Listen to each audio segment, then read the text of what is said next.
Let's return to the fiery summer of 1986 in Mexico. That was the moment when the reigning world champions, the Italian national team, Azzurri, proudly carried the Scudetto shield, burdened by immense expectations. Although their title defense ended in the round of 16, that generation of players, a blend of the legends of 1982 and new blood, remains a historical witness to an emotionally charged transitional period. Nearly 40 years have passed, and their destinies have diverged. Some have reached the pinnacle of glory, others have found peace, and some have experienced heartbreaking tragedies. Let's pause and delve into the lives of 14 of the most prominent figures in that unfinished epic.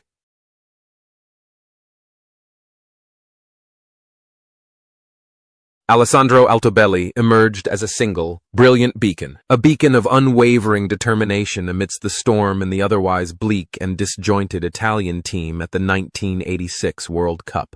At 30 years old, nicknamed Spillo, Needle, due to his slender build, yet possessing an astonishing ability to weave through defenders and finish with incredible sharpness, Altobelli carried the entire Azzurri attack on his thin shoulders. With 4 goals, he was not only the team's top scorer, but also the only one to maintain the dignity of a champion. Altobelli's tireless movement, his meticulous use of every small opportunity, and his cool penalty kick against France are testaments to the class of a world-class penalty box striker of that era. Leaving behind the summer in Mexico, Altobelli's career continued to flourish in the black and blue stripes of Inter Milan, where he became one of the club's greatest goal scorers in history, with countless crucial goals. After retiring from playing, instead of choosing a high-pressure coaching career, Altobelli turned to media and politics. He served as a commentator for Al Jazeera and beIN Sports, bringing his profound knowledge and captivating voice to audiences worldwide. His personal life is a model of fulfillment and peace, far removed from the noisy scandals often seen in the world of footballers. The Needle of yesteryear has now become a refined gentleman, a sharp football analyst, who always looks back on the past with a contented smile and pride in the years he dedicated himself to the Azzurri.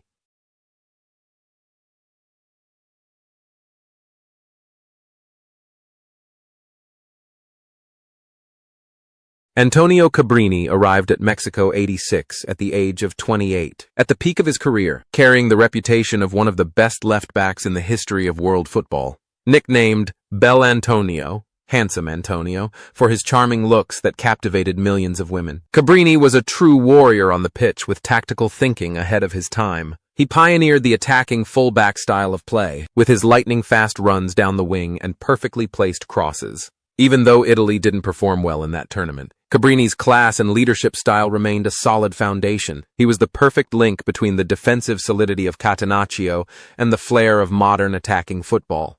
After concluding a glorious playing career with Juventus, winning a full set of titles, Cabrini did not choose a life of leisure, but instead embarked on a new challenge on the coaching bench. A special highlight of his coaching career was his time leading the Italian women's national football team, where he helped change stereotypes and elevate the status of women's football in Italy. Off the field, Cabrini maintains the demeanor of a refined gentleman, writing books, working as a commentator, and even trying his hand at reality television shows. Cabrini's life is a beautiful love story, where his physical beauty goes hand in hand with his talent and intellect, proving that he is not only a beauty icon but also a great personality in Italian football.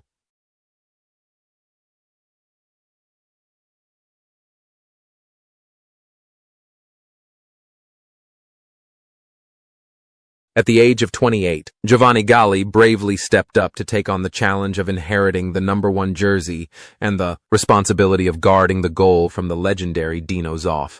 A huge pressure that not everyone would dare to shoulder. At Mexico '86, he started all 4 matches, becoming the last line of defense in a period of generational transition. Although he couldn't replicate his predecessor's clean sheet feat, Galli showed consistency, excellent reflexes, and incredible composure in front of goal. He was a silent hero, striving to correct his teammates' mistakes, even though sometimes his individual brilliance wasn't enough to salvage a struggling team.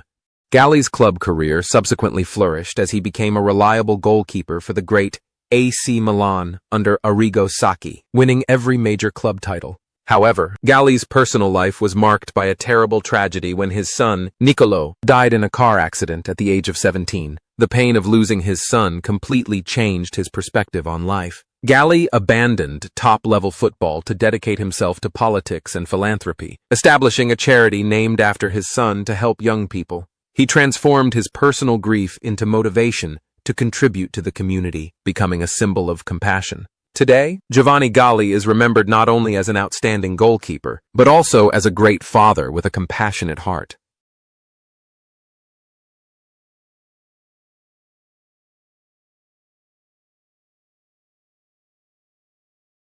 Gaetano Scirea was the commander of the Azzurri defense in 1986, an exemplary captain at the age of 33. Scirea embodied elegance and finesse, an extraordinary defender who never received a single red card throughout his peak career. In Mexico, amidst the scorching sun and immense pressure, Scirea played with the composure of an artist, judging situations with intelligence rather than brute force. He was not only a rock in defense, but also an initiator of attacks, an irreplaceable source of moral support for his teammates. Scirea's calmness and noble character were invaluable assets, a moral standard that every Italian player aspired to. After the World Cup, Scirea continued his dedication to Juventus and prepared to embark on a new chapter in his life as a promising coach. He was a family man, humble, reserved, and respected by all his opponents, even those who hated Juventus the most. However, the journey of this great personality came to a sudden and tragic end. On a rainy day in September 1989 in Poland, while scouting opponents for Juventus, Gaetano Scirea's car was involved in a horrific accident and burst into flames. He died at the age of 36, leaving behind shock and immeasurable grief for the entire football world. Scirea's legacy is not just his titles, but the immortal image of a true gentleman who taught the world how beautiful and noble football can be. Pietro Vierchowod. At 27, the player nicknamed the Tsar, due to his Ukrainian ancestry and authoritative playing style, was a terror to every opposing striker because of his relentless marking and exceptional physical fitness. At Mexico 86, Vierchowod played every game, becoming an impenetrable wall against relentless attacks. He didn't play flashy or flamboyant football. He played effectively, aggressively, and with fiery passion, readily using his strength to compensate for the lack of speed of his older teammates. Vierchowod embodied an uncompromising fighting spirit, a true gladiator in a modern-day Roman arena. The most remarkable thing about Vierchowod is his incredible resilience, defying the laws of time. He played at the highest level in Serie A until he was 41, still running well and competing on equal terms with strikers young enough to be his children, even winning the Champions League with Juventus when he was already in the twilight of his career. After retiring, he tried his hand at coaching at several smaller clubs, bringing his style of coaching to life with iron discipline and demanding physical fitness. Currently, Vierchowod lives a relatively private life, occasionally appearing in the media with frank opinions about the lack of toughness in modern defenders. He still retains the charisma of a Tsar, a monument to professionalism and unwavering will. Fernando de Napoli, the 22-year-old with his signature curly hair, was a rare breath of fresh air in that aging Italian squad. Affectionately nicknamed Rambo by fans for his aggressive, fearless playing style and fiery fighting spirit, De Napoli tirelessly toiled in the midfield. He embodied passion, running across the pitch to recover the ball, connect the lines, and provide cover for his teammates. His energetic performance at Mexico 86 was the springboard that propelled De Napoli's name to fame, making him an irreplaceable pillar of the national team for many years afterward, and a symbol of the resurgence of southern Italian football. De Napoli's club career was intertwined with Napoli's most glorious era, where he played alongside the legendary Diego Maradona to win 2 historic Scudettos, breaking the dominance of the northern teams. After retiring, unlike many of his teammates who chose the spotlight of media attention, De Napoli opted for a quiet and simple life. He has held managerial roles at clubs such as Reggiana and Avellino, but always maintained a distance from the media frenzy. De Napoli is a testament to the humility of a silent hero, someone who always gave his all, whether on the pitch or in his role as a manager, finding joy in the peace of his family and cherished memories.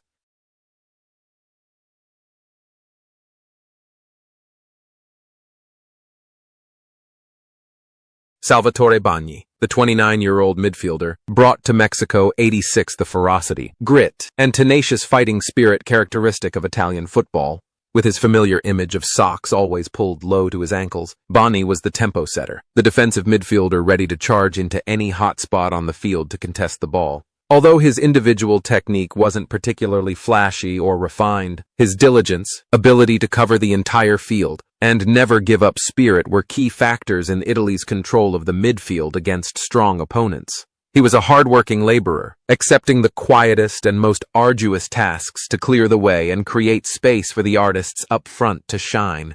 After a brilliant playing career at Inter Milan, and especially Napoli, Bogni became a renowned television commentator with his distinctive husky voice and emotional, straightforward commentary style. However, his life also witnessed the greatest tragedy of a father's life when he lost his young son, Raphael, in a horrific car accident in 1992. Overcoming an unimaginable grief that could crush anyone, Bogni rose again with extraordinary resilience, continuing to work and live. Today, he remains a respected football expert, but deep in the eyes of this strong man lies a profound understanding of the value of life, fatherhood, and the appreciation of every moment spent with loved ones.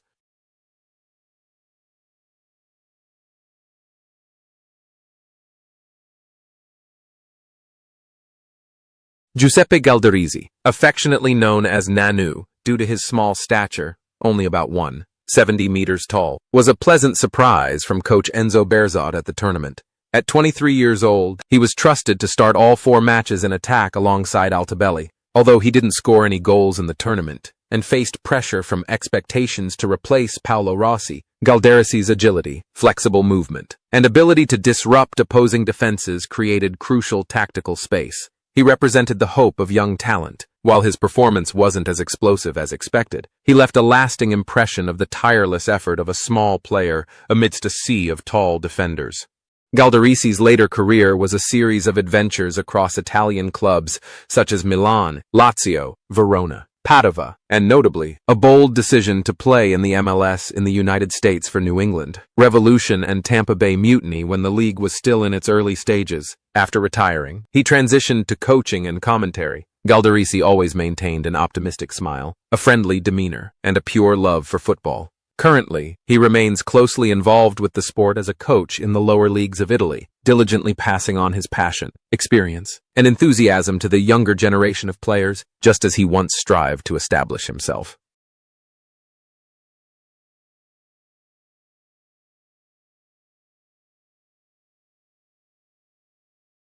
Bruno Conti, the great hero of Espana '82, arrived at Mexico '86 at the age of 31. Although his legs were no longer as agile and nimble as they were 4 years earlier, his masterful individual technique and tactical vision remained those of a rare genius. Dubbed Mara Zico, a combination of Maradona and Zico, for his distinctly South American style of play, Conti's tricky dribbling, trademark turns, and perfectly placed crosses remained Italy's most potent weapon on the right wing. He played all 4 matches, giving his all to cling to the final magical moments, trying to breathe life into the somewhat rigid style of play of his team.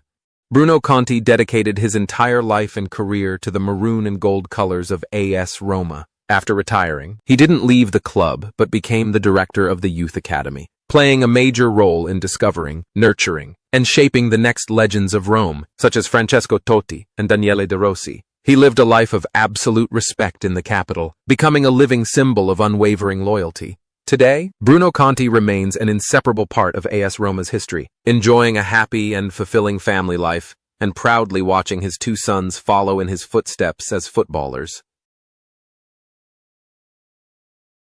Antonio Di Gennaro, 27, arrived at the 1986 World Cup as the playmaker for Hellas Verona, a team that had just created a fairy tale story by winning Serie A the year before. In Mexico, he was trusted by coach Berzot in the deep-lying playmaker position in 4 matches, thanks to his ability to control the tempo, read the game, and deliver incisive long passes that tore apart opposing defenses. Di Gennaro was a player who played with intelligence and tactical thinking, bringing the necessary fluidity and agility to Italy's power-oriented and tactical style of play. He was like a silent architect, drawing the lines of attack for his team. After retiring from playing, Antonio Di Gennaro transformed his sharp tactical thinking into insightful commentary. He became one of the leading and most beloved football commentators in Italy. His calm, objective commentary and extremely detailed professional analysis were highly appreciated by viewers. In addition, he also participated in local politics, demonstrating a deep concern for social issues. Di Gennaro is now a role model of a successful gentleman, perfectly balancing a brilliant media career with a peaceful family life, continuing to contribute to Italian football with his intellect.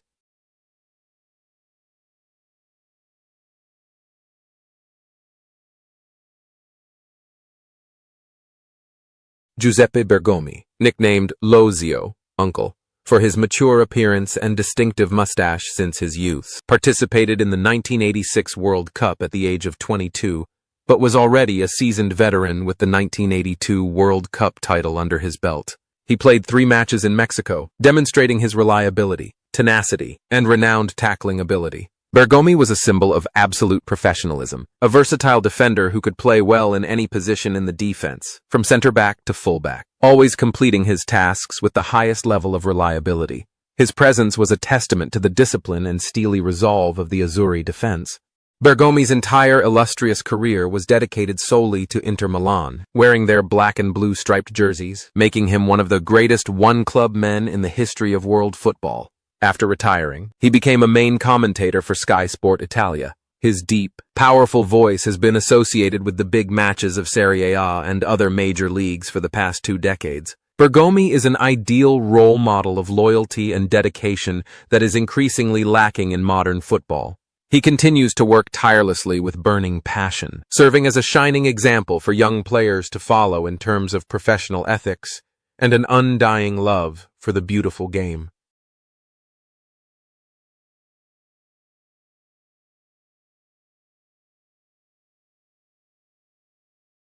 Gianluca Vialli arrived at Mexico '86 at the age of 21, the greatest hope of Italian football's future, with his flowing curly hair and radiant, sun-like smile. Although he only came on as a substitute in 4 matches and didn't score a single goal, those brief moments were a crucial stepping stone to a brilliant career. Vialli embodied youth, ambition, and innate talent. He brought a new lease of life, promising a bright future for the Azzurri attack after the era of Paolo Rossi and Altobelli.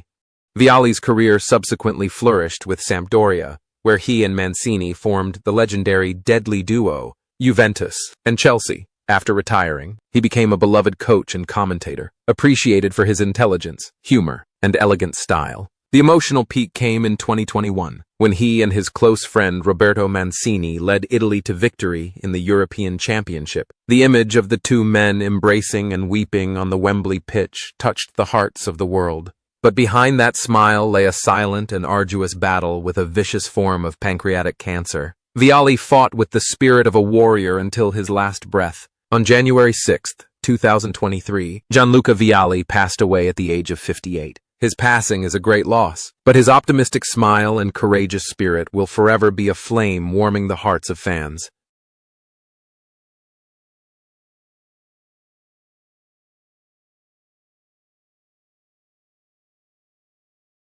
Carlo Ancelotti, the talented 27-year-old midfielder of AS Roma, was included in the squad for Mexico, but was unable to play a single minute due to a persistent knee injury. This was a huge disappointment and regret for a player at the peak of his career. However, it was precisely those times spent watching his teammates play from the sidelines, analyzing the game from the perspective of an unwilling spectator, that forged his brilliant tactical thinking. Ancelotti couldn't contribute with his feet at Mexico '86, but he began to learn how to play football and control the game with the mind of a strategist.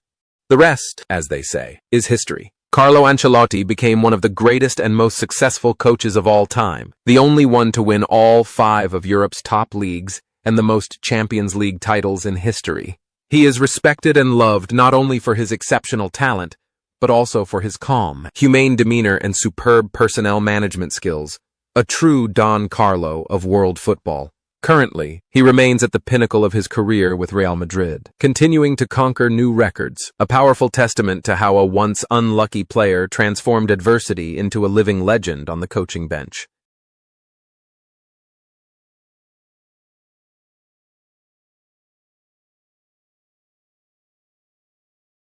Paolo Rossi, the great hero of Hispania '82 and winner of the European Golden Ball, arrived at Mexico '86 at the age of 29 as an icon, a living legend. However, due to serious physical problems and a chronic knee injury, he was unable to play a single minute. The image of Pablito sitting silently on the bench, his eyes filled with sadness as he watched his team lose to the French, was a hauntingly somber note, marking the end of a golden era. He embodied a glorious past, a beautiful memory, but could do nothing to help the team's difficult present.